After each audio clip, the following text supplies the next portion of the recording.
오늘도 값없이 베풀어진 하나님의 끝없는 은혜를 누리며 승리하는 우리 꿈미래 모든 분들이 되기를 소망합니다. 이스라엘 민족은 하나님의 자녀임을 먼저 깨닫게 되어서 하나님의 사람으로서 하나님의 사랑을 받은 자로서 어떻게 살아가야 되는지에 대해서 보여주는 그런 삶을 살았어야 돼요.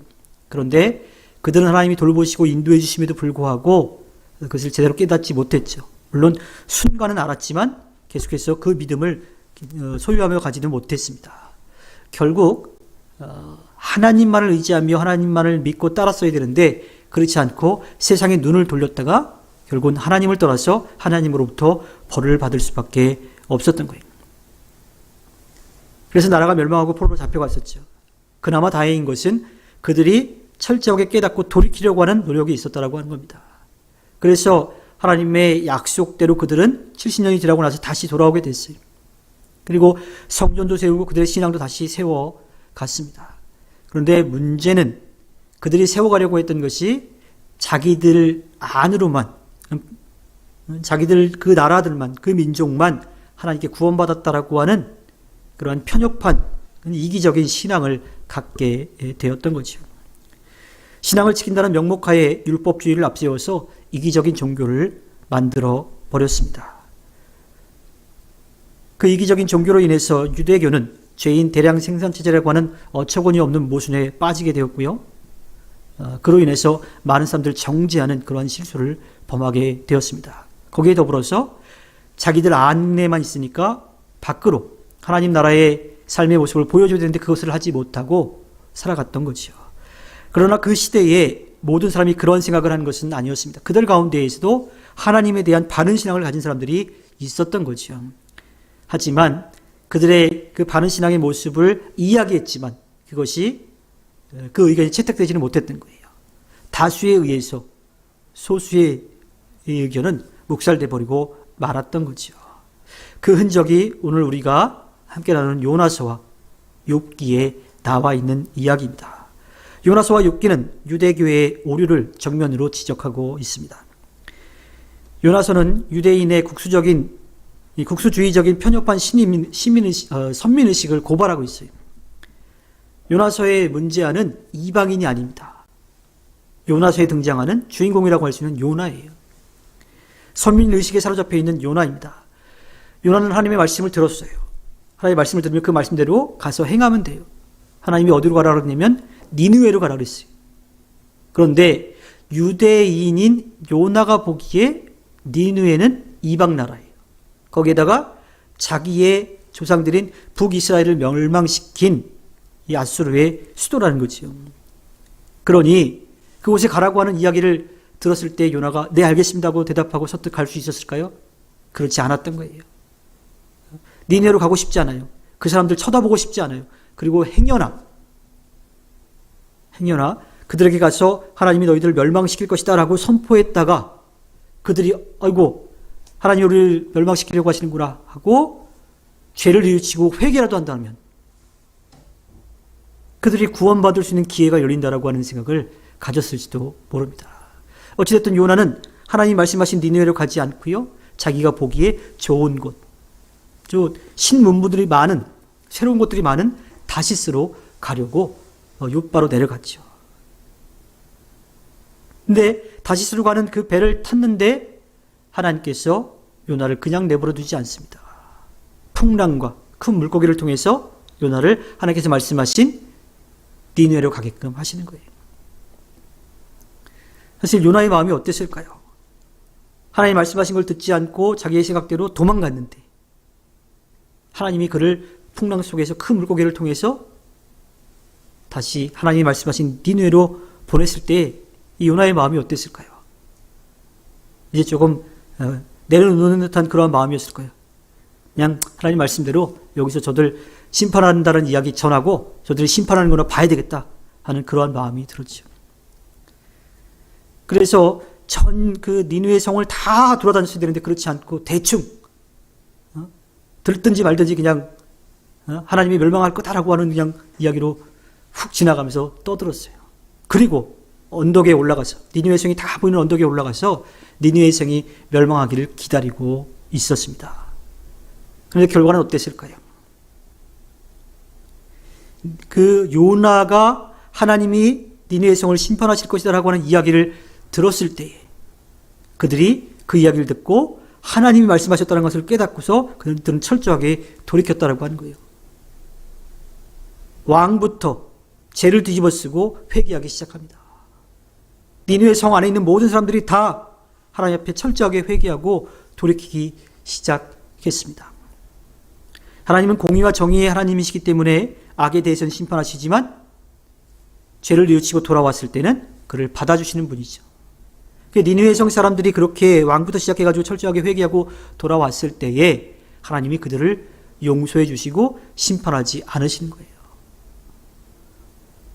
아니 요나는 하나님이 심판하시는 것을 쳐다보려고 그거를 보면서 막 잘됐다라고 그렇게 하려고 기다리고 있었는데 그들이 회개하고 돌이켰을 때 하나님이 심판하지 않는 모습을 보았습니다. 요나는 또 그 가정 가운데 어떤 것을 경험하냐면 땡볕에 이제 올라가 있었는데 너무 힘들어하니까 하나님이 박넝쿨을 통해서 그에게 그늘을 만들어 주셨죠. 그래서 그 그늘이 있을 때는 편하게 이렇게 있다가 그 그늘을 했던 박넝쿨이 이 벌레가 다 먹어버리자 그 그늘이 사라져버리자 요나는 힘들어합니다. 그리고 하나님 앞에 자신을 죽여달라고 차라리 죽는 게 낫다라고 하는 그러한 이야기도 합니다. 그늘도 사라졌지요. 니느웨도 멸망하지 않았지요. 그 마음이 얼마나 자기 딴에는 화가 나고 속상했을까요? 그런데 하나님은 그 박넝쿨을 통해서 요나에게 분명하게 말씀을 해 주시죠. 오늘 말씀이 바로 그 내용입니다. 요나 4장 10절에 10절 11절에 주님께서 말씀하셨다. 내가 수고도 하지 않았고 내가 키운 것도 아니며 그저 하룻밤 사이에 자라났다가 하룻밤 사이에 죽어버린 이 식물을 내가 그처럼 아까워하는데 하물며 좌우를 가릴 줄 모르는 사람들이 12만 명도 더 되고 짐승들도 수없이 많은 이 큰 성읍 니느웨를 어찌 내가 아끼지 않겠느냐. 하나님이 이스라엘만의 하나님이 아니라고 하는 것을 분명하게 말씀해 주시죠. 그리고 철저하게 돌이키고 회개했을 때에 하나님이 그들을 받아주시는 분이라고 하는 것도 분명하게 이야기를 합니다. 우리는 착각 속에서 출애굽하는 그 과정부터 소위 말하는 이스라엘의 민족만 하나님께서 구원하셨다라고 하는 생각을 해요. 그렇지 않은 부분들이 분명히 있죠. 10번째 재앙에 대한 이야기를 들었을 때 어린 양을 잡아서 그 피를 문설주에 발랐던 사람들은 그 사람들이 이스라엘 민족이든 아니든 그들은 장자의 죽음을 피할 수 있었고요. 또 출애굽에서 나오는 그 과정 가운데 이스라엘 민족만이 아니라 그 하나님의 말씀을 믿고 따랐던 다른 나라 사람들도 다른 민족들도 함께 나왔던 것을 볼 수가 있습니다. 여리고성을 점령해 가는 과정 가운데 기생 라합이라고 하는 그 가족들이 구원받는 모습도 분명하게 볼 수가 있죠. 그러니까 하나님은 유대인들이 이야기하는 그들의 신앙을 지키기 위해서 만들어 놓은 그 율법에 의해서 이스라엘 민족만이 하나님의 민족이 아니라 그들만 구원받을 대상이 아니라 하나님을 믿고 따르는 모든 사람들이 다 하나님께 구원받을 대상이라고 하는 것. 그것을 분명하게 말씀해 주시죠. 또한 동물도 이야기하시잖아요. 그 동물도 하나님께서 사랑하고 돌보신다라고 하는 것을 분명하게 말씀하십니다. 즉 요나서는 유대인의 편협한 선민의식이 얼마나 잘못되었는지를 분명하게 보여주고 있습니다. 욥에 대한 이야기도 마찬가지입니다. 욥기를 시작하면서부터 욥은 하나님으로부터 하나님께 의롭다라고 인정받은 사람, 그는 의인이라고 이야기합니다. 동방의 의인이요 또 유복한 삶을 살고 있었습니다. 하나님을 믿고 따라서 하나님께서 채워진 그 은혜를 경험했던 거예요. 자녀도 10명이나 있었고 수많은 재산들도 가지고 있었고 또 사람들로부터 인정받으며 그렇게 살아갔습니다. 그런데 하루아침에 그가 누렸던 모든 것을 다 잃어버리게 되었어요. 자녀들도 다 죽음을 맞이할 수밖에 없었죠. 가지고 있던 재산들도 다 빼앗겨버리는 그러한 상황이 되어버렸습니다. 재앙은 거기서 그치지 않았습니다. 그의 온몸에 병이 나서 너무 간지러워서 기왓장으로 피가 날 정도로 긁어야만 하는 그러한 상황에 처했어요. 거기에다가 정말 평생 내 편이 되어줄 그러한 아내가 차라리 하나님을 저주하고 죽으라고 하는 그러한 이야기까지 하고 떠나버리고 말지요. 만약에 욥과 같은 그런 상황을 겪게 되었을 때 우리의 마음은 어떨까요? 왜 나에게 이러한 일이 일어났는가라고 하는 질문을 던짐과 동시에 하나님을 원망할 수밖에 없겠죠. 그리고 삶의 모든 것을 다 물론 내려놓을 것도 이제 목숨밖에 없는데 그것마저도 내려놓고 싶은 그러한 마음이 들고 말았을 겁니다. 지금으로 이야기하자면 심각한 우울증에 시달리다가 스스로 자기의 목숨을 끊는 그러한 결과를 낳을 수밖에 없는 상황이지요. 그런데요, 욥은 그렇지 않았습니다. 왜 하나님께서 나에게 이런 어려움을 주실까라고 하는 그런 의문을 가지긴 했지만 그가 하나님을 버리지는 않았던 거죠. 자, 욥이 그렇게 된 상황을 듣고서 욥의 친한 세 친구가 찾아옵니다. 찾아와서 그 욥을 위로해 주려고 하는데 욥이 당한 그 상황을 보니까 뭐라고 할 말이 없는 거예요. 뭐라고 위로를 할까요? 그 사람의 말이 위로가 될까요? 그래서 욥이 당한 재앙이 너무 커가지고 며칠 동안 말도 못하고 있는 그런 상황을 겪고 난 다음에 욥의 친구들이 욥에게 말을 하기 시작합니다. 그리고 욥도 그 친구들의 질문에 답을 하기 시작하는 거죠. 그거를 이제 좀 대사 형식으로 해놨는데 제가 친구들을 읽고 여러분들이 욥이 말하는 것을 한번 좀 읽어보면서 그 대화를 좀 이어가 보겠습니다. 욥아, 내가 의롭게 사는 줄 알았더니 이제 보니 아니구나. 도대체 내가 하나님 보시기에 무슨 죄를 얼마나 크게 지었기에 이런 재앙을 당했느냐.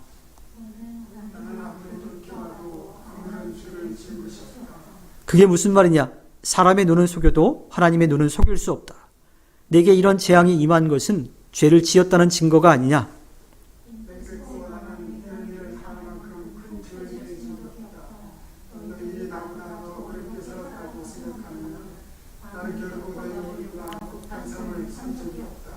그렇다면 내가 당한 재앙은 무엇이냐? 하나님께서는 의인을 지켜주시고 죄인을 벌하시는 분이 아니신가? 고집을 피우지 말고 지금이라도 네가 지은 죄를 돌이키고 회개해라. 그러면 혹시 용서해 주실지도 모르잖아.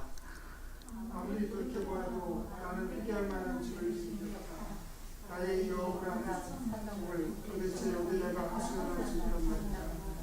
하나님을 만날 수만 있다면 내가 빠져보고 싶은 심정이다. 자, 이런 대화가 오고 갔습니다. 근데 이 이야기의 핵심에는 뭐가 있어요? 네가 지금 그런 어려움을 당한 이유는 하나님께 죄를 지어서 그런 결과를 얻었다. 우리가 지난주에 함께 나눴던 유대교가 남긴 그런 잘못된 그런 생각 가운데 하나인 인과응보의 교리를 설명하고 있는 겁니다. 그런데 우리가 아는 것처럼 욥이 이 어려움을 겪은 이유가 뭐예요? 사탄이 하나님께 욥을 시험해 보자라고 제안했고요. 하나님이 그 시험을 허락해 주셨기 때문에 겪은 거지 결코 욥이 하나님 앞에 죄를 지어서 그 죄에 대한 벌을 받은 게 아니라고 하는 거예요. 물론 우리에게 오는 모든 재앙이 다 그런 것은 아닙니다. 때로는 하나님이 잘못한 것 때문에 그것을 깨닫게 하시는 방법으로 어려움을 겪게 하시는 부분도 분명히 있지만 또 욥의 이야기를 통해서 모든 것이 그렇지 않다라고 하는 것도 알 수가 있습니다. 욥의 친구들의 이야기는요, 유대교의 인과응보의 교리를 이야기하고 있습니다. 욥과 같은 재앙, 그것도 어마어마한 재앙이죠. 그 누렸던 거 다 빼앗겨버렸어요. 자녀도 다 죽음을 맞이했고 아내도 저주하고 떠나버렸어요. 정말 보통 사람이라면 살아있는 게 용할 정도의 상황인 거죠. 욥과 같은 그러한 재앙, 그 이상이 되는 재앙을 겪었다라고 하는 것은 하나님 앞에 정말 큰 죄를 지었기 때문에 이렇게 벌을 받았다라고 하는 것이 욥의 친구들의 이야기인 겁니다. 그런데 욥은 자신이 당한 일은 죄의 대가가 아니라고 분명하게 계속하게 얘기해요. 왜냐하면 자기 자신을 돌아봤을 때 하나님께 죄를 지은 모습을 자기는 찾지 못했던 거죠. 물론 이 부분에 있어서 온전한 사람은 없지만 이 인과응보의 교리에 대한 이야기를 확실하게 해주기 위해서 욥이 하나님 앞에 그렇게 벌을 받을 만한 죄를 지은 적이 없다라고 하는 것을 분명하게 이야기를 하고 있습니다. 결국 이들의 대화는요, 끝이 없이 계속 가는 거예요. 네가 잘못해서 벌 받은 거다. 난 그런 죄를 범한 적이 없다. 계속 끝없이 가요. 그러다가 드디어 하나님이 그들에게 말씀을 하시는 겁니다. 욥의 친구들이 틀렸다라고 이야기해요. 욥이 맞았다라고 이야기하고요. 욥은 하나님께서 그 전에 주셨던 것보다 더 많은 그 은혜를 누리게 됩니다. 그 믿음을 잃지 않고 끝까지 지켜갔을 때에. 힘들고 어려운 상황 가운데 지쳐서 쓰러지는 그런 상황에 처했지만 욥은 절대로 하나님을 떠나지 않았습니다. 하나님을 믿고 의지했지요. 그때 욥은 마지막에 오늘 우리가 읽은 욥기 42장 5절의 말씀을 고백합니다. 주님이 어떤 분이시라는 것을 지금까지는 제가 귀로만 들었습니다. 그러나 이제는 제가 제 눈으로 주님을 뵙습니다. 주님을 만나서 왜 이렇게 되었는지를 묻고 싶다라고 이야기했죠. 그러니까 그 전에 욥도 마찬가지로 유대인들의 그러한 인과응보 교리 가운데 난 죄를 지지 않았는데 내가 왜 이렇게 어려움을 당합니까? 하고 따져 묻고 싶은 게 아니라 내가 왜 이렇게 되었는지를 알고 싶어하는 그러한 마음이 있었던 거예요. 그러면서 그 신앙을 놓치지 않고 계속 지켜갔을 때에 하나님께서 그를 버리지 않으시고 돌보신다라고 하는 것. 또 자신에게 주신 것도 다 하나님이 주신 거고 거두어 가시는 분도 하나님이시라고 하는 것을 그는 체험하고 고백하게 됩니다. 그러니까 정말 하나님이 어떠한 분이신지 인과응보의 교리를 가지고 믿을 수 있는 그런 하나님이 아니라고 하는 것을 그는 고백하게 되었다라고 하는 것을 우리가 알 수가 있죠. 하나님은 사람들이 고통당하고 어려움당하고 심판에 처해서 영원한 형벌에 처해지는 것을 원하지 않으시는 분이라고 하는 것을 욥은 분명하게 깨닫고 이야기하는 겁니다. 즉 유대교회에서 그들의 신앙을 철저하게 지키기 위해서 교리를 만들고 지켜왔던 그 큰 틀 두 가지, 우리들만이 하나님으로부터 선택받은 존재다라고 하는 선민의식이 잘못되다는 것을 분명하게 요나서를 통해서 말씀해주고 있고요. 욥기를 통해서 인과응보, 꼭 어려움을 겪는 것이 죄를 지어서 그에 따른 벌을 받는다라고 하는 것이 아니라고 하는 것을 분명하게 이야기해주고 있습니다. 그렇다면 하나님이 모든 만드신 세계, 그 사람들을 다 사랑하시고 그들이 구원받기를 원하신다라고 하는 것은 이해가 조금 쉽게 되는데 왜 욥에게 그러한 어려움들을 허락하셨는가라고 하는 거예요. 욥이 하나님의 말씀, 하나님을 버리지 않고 계속 그 신앙을 지켜갔을 때 나중에 욥이 누렸던 그 은혜를 한번 생각해 보면 됩니다. 그 전에도 하나님을 믿고 잘 따라서 동방의 의인이라고 하는 인정까지 받았던 그가 누렸던 많은 것들, 그것만 해도 다른 사람들이 상상조차 할 수 없을 만큼 많은 것들을 받았지요. 그런데 그 믿음을 잃지 않고 계속해서 이어갔을 때, 그가 하나님을 만나서 하나님을 체험하는 그 과정까지 갔을 때에, 그리고 그 순간까지 하나님을 놓치지 않았을 때에 그가 받은 은혜는 그 전에 받았던 것과 비교할 수 없이 배로 더 받은 것을 볼 수가 있습니다. 물론 이런 걸 보고서 복만을, 그 세상적인 복목을 받기 위해서 하나님을 믿어야 된다라고 하는 그러한 개념은 아닙니다. 하나님이 우리들에게 그런 어려움들을 겪게 하는 그 과정을 통해서 하나님 앞에 더욱더 성숙한 모습으로 나아가기를 원하시는 거지. 그 믿음이 굳건하게 서 있다라고 하는 것을 하나님이 보시고 또 그것을 통해서 아직까지 하나님을 알지 못하는 자들도 하나님을 믿고 따라올 수 있도록 하는 그런 좋은 본보기가 되기를 원하셨던 겁니다. 사람들은 어려움을 겪고 나면요, 좀 더 성숙한 모습으로 나아갈 수가 있어요. 힘들고 어려운 시간들을 겪고 나면 적어도 그만큼 정도는 넘어설 수 있는 그런 성숙한 모습이 되는 거지요. 전에도 말씀드린 적이 있는지 잘 모르겠는데 지금은 요새 학교 운동장들이 다 이제 우레탄이 깔려가지고 좀 다르긴 한데 예전에는 학교 운동장이 흙이었잖아요. 비가 오고 나면 맨 마지막까지 물이 남아있는 곳이 있어요.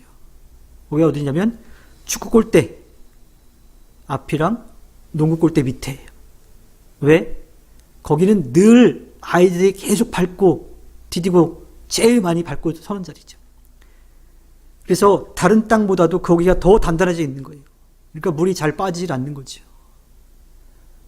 계속 짓밟히지만 그것이 단단하게 다져져서 힘이 생긴다라고 하는 거예요. 그 어려운 과정들을 겪고 난 다음에 더 성숙한 모습으로 나아갈 수가 있게 되는 거지요. 요나서와 욥기와 같은 이 이야기는 유대인들이 가지고 있는 잘못된 생각들을 바르게 돌아볼 수 있도록 해줍니다. 안타까운 것은 당시에 이 이야기들이 제대로 전해지지 않았다라고 하는 거예요. 그들이 가지고 있는 생각이 전부라고 하는 그런 착각 속에서 살았던 거죠. 하지만 분명하게 하나님은 말씀해 주십니다. 이 욥기와 요나서가 성경 안에 들어와서 우리들에게 전해지는 이유가 분명하게 있지요. 그리고 예수님이 이 땅에 오신 그 목적과 이유가 우리에게 유대인들의 신앙이 잘못되다는 것을 분명하게 보여주고 우리가 어떠한 신앙의 모습으로 살아가야 될지에 대해서도 분명하게 알려주고 있습니다. 하나님을 믿는 모두가 다 하나님의 구원의 대상이라고 하는 것. 또한 우리에게 때로는 어려움이 다가오지만 그것이 하나님의 심판만은 아니라고 하는 것. 오히려 우리를 더 성숙시켜서 하나님의 뜻을 이룰 수 있도록 하시는 훈련의 과정이라고 하는 것을 우리는 분명하게 깨달아야 합니다. 반대로 또 이야기하자면 하나님을 믿지 않으면 구원받을 수 없다라고 하는 그러한 고백 가운데 하나님을 전하는 예수 그리스도를 증거하는 일에 우리가 더욱더 열심을 내야 된다라고 하는 것도 생각해 볼 수가 있고요. 또 하나는 세상적인 복을 받았을 때에 그것이 꼭 우리들에게 좋은 쪽으로만 작용하지 않는다라고 하는 것도 분명하게 생각해 볼 필요가 있습니다. 다만 우리가 마지막으로 찬양으로 고백했던 것처럼 어떠한 상황이든지 세상적으로 힘들고 어렵든지 아니면 세상적으로 여유롭든지 주님의 기쁨이 되기를 원하는 그러한 마음으로 우리가 살아가야 하는 거죠. 그것이 우리가 하나님을 믿는 바로 믿는 그러한 마음인 거고요. 또 이 땅에서 하나님의 자녀로 예수 그리스도의 증인과 제자로 성령의 능력을 입어 살아가는 삶의 바른 모습인 겁니다.